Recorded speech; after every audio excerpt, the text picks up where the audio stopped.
जब योशिय्याह राजा बना तो उसकी उम्र 8 वर्ष थी। उसने यरूशलेम में 31 वर्ष तक शासन किया।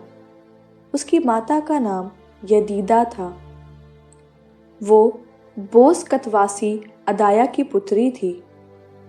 उसने वही किया जो प्रभु की दृष्टि में उचित है। वो अपने पूर्वज दाऊद के मार्ग पर चलता रहा और उससे रंच मात्र भी विचलित नहीं हुआ।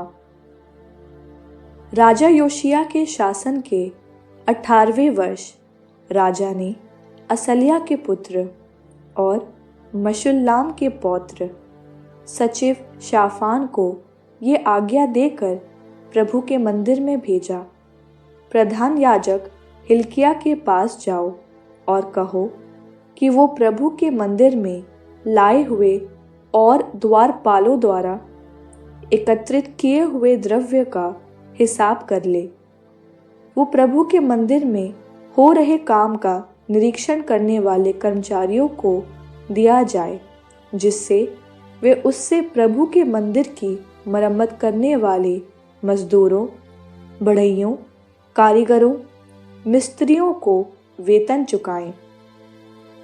वे उससे मंदिर की मरम्मत के लिए लकड़ी और गढ़े पत्थर खरीद लें।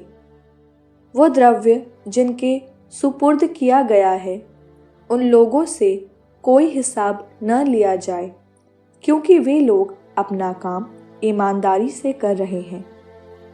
प्रधान याजक हिल्किय्याह ने सचिव शाफान से कहा, मुझे प्रभु के मंदिर में संहिता का ग्रंथ मिला है। हिल्किय्याह ने शाफान को वो ग्रंथ दिया और इसने उसे पढ़ा। इसके बाद सचिव शाफान ने राजा के पास जाकर कहा, आपके सेवकों ने प्रभु के मंदिर की चांदी गलाकर उसे उन कारीगरों को दिया जो प्रभु के मंदिर में हो रहे काम का निरीक्षण करते हैं। सचिव शाफान ने राजा से ये भी कहा कि याजक हिल्किय्याह ने मुझे एक ग्रंथ दिया है। शाफान ने उसे राजा को पढ़कर सुनाया।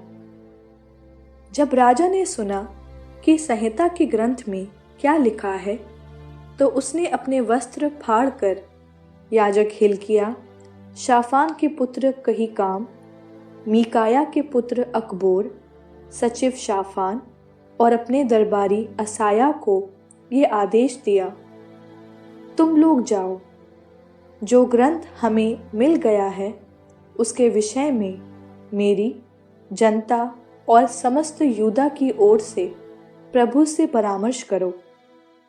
हमारे पुरखों ने उस ग्रंथ की आज्ञाओं का पालन नहीं किया और उसमें जो कुछ लिखा है उसके अनुसार आचरण नहीं किया, इसलिए प्रभु का बड़ा क्रोध हम पर भड़क उठा।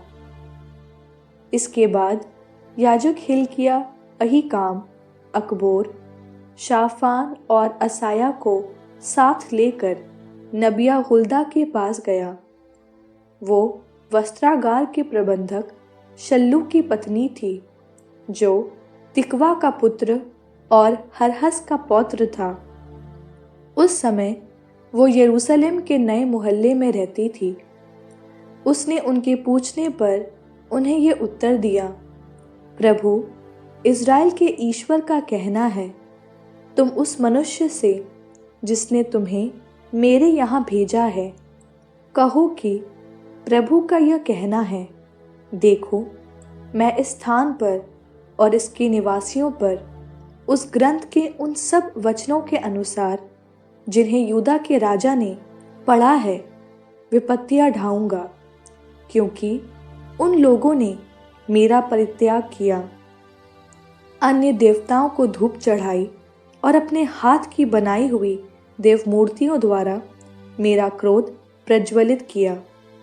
मेरे क्रोध की अग्नि इस स्थान पर भड़क उठेगी और वो नहीं बुझेगी। यूदा के राजा से जिसने तुम्हें प्रभु से पूछने के लिए यहाँ भेजा है, ये कहो, प्रभु इज़राइल के ईश्वर का कहना है, तुमने जो बातें सुनी हैं उनके विषय में वो कहता है, जब तुमने सुना कि मैंने इस स्थान और इसके निवासियों के विरुद्ध ये कहा कि वे अभिशप्त हो जाएंगे और उनका सर्वनाश हो जाएगा, तो तुमने हृदय से पश्चाताप किया। तुम प्रभु के सामने दीन बने और अपने वस्त्र फाड़कर मेरे सामने रोते रहे। इसलिए मैंने तुम्हारी प्रार्थना सुनी और मैं तुम्हें तुम्हारे पूर्वजों से मिलाऊंगा और तुम अपनी कब्र में शांतिपूर्वक दफनाए जाओगे। तुम्हारी आँखें वे सब विपत्तियां नहीं देखेंगी जिन्हें मैं इस स्थान पर ढाने जा रहा हूँ। तब उन्होंने जाकर राजा को इसकी सूचना दी।